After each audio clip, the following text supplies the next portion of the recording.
everyone, it's Lauren Mack. It is that time of year again. This is my favorite time of year because I get to look back at my spending and goals for last year and look forward to what next year has in store. I'm going to show you step by step how to plan your money goals and give you a roadmap. Even more importantly, I'm going to show you how to do it so it actually sticks and it isn't like all of their New Year's resolutions that just go by the wayside after a few weeks. Your financial plan and your money goals are way more important than that. I'm going to show you an easy process that works for me, so let's jump right in. First things first, I created a free money goals planner for you. The link's in the comments below, so be sure to grab it so you can start putting your plan on paper.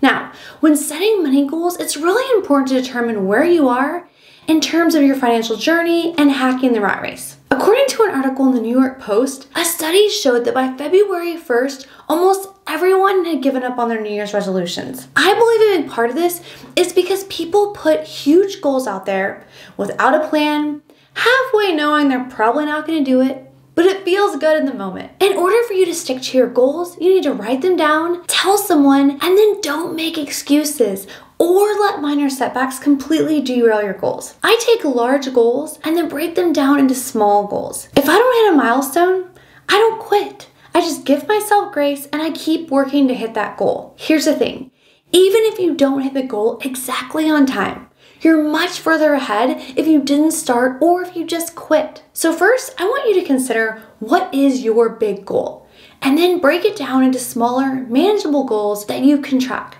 For me, my big goal is to retire in the next 4 years. The next step is going to be breaking down that goal into smaller goals. In order for me to achieve that goal, I'm going to need to invest 2/3 of my take-home pay each month for the next 4 years. We currently have money invested in 2 rental properties, money invested in a target date fund, money invested in the S&P 500, and money invested in individual dividend stocks. I plan on investing the majority of this money going forward in dividend stocks. So I'll need to set aside time each month to research which dividend stocks I'm going to invest in and invest in those stocks. I'm also going to set another goal to get a 20% raise this year so I can invest even more money to be able to hit my larger goal faster.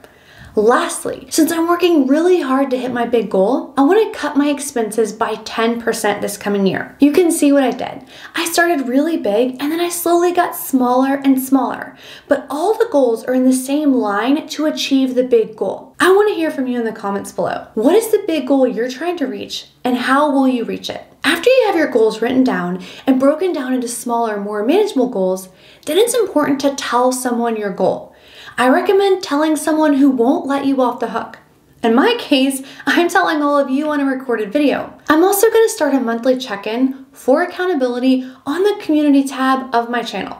So I would love for you to subscribe and we can hold each other accountable. I also can't wait for next year to look back and see what goals I crushed and where I missed the mark.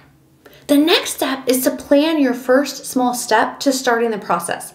For me, that's going to be committing time each month and investing the amount each month to hit my big goal. The other important thing here is to check in monthly and measure your progress.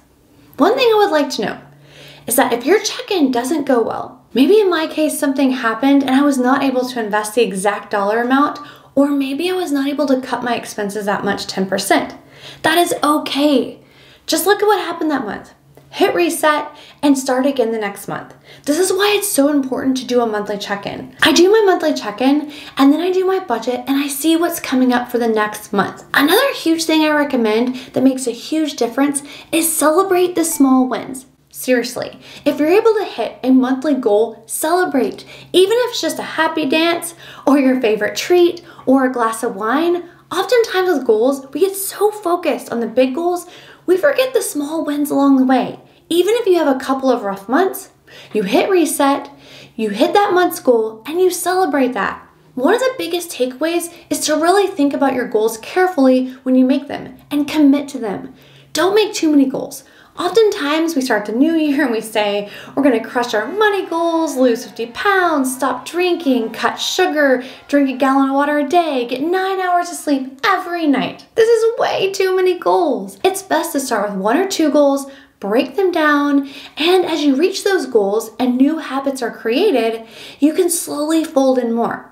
However, I think it's really important to consider your financial goals and do your best to stick to them. This is the best way to get out of the rat race, unchained from your desk, and retiring early so you can own your own time and your life. If you're watching this and you aren't sure where to start with your money goals or it seems overwhelming, then I would start by asking the following questions. Once you hit the first question that you can't answer, yes, I do, then start there. The questions I normally ask are as follows. Number 1, do you have a budget? If you don't have a budget, then make your goal to create a realistic budget each month. Make a goal to review your budget, check in. If you need help creating a budget, then I have a video called Budgeting for Beginners. Set it and forget it. I'll link to it above and in the comments below. Do you have high interest debt over 3%, not including your mortgage? Do you have a mountain of debt in front of you like I once did? Then make your big goal paying off that debt. Break it down into a monthly goal you're committing to pay each month. Then, are there any expenses you can cut down?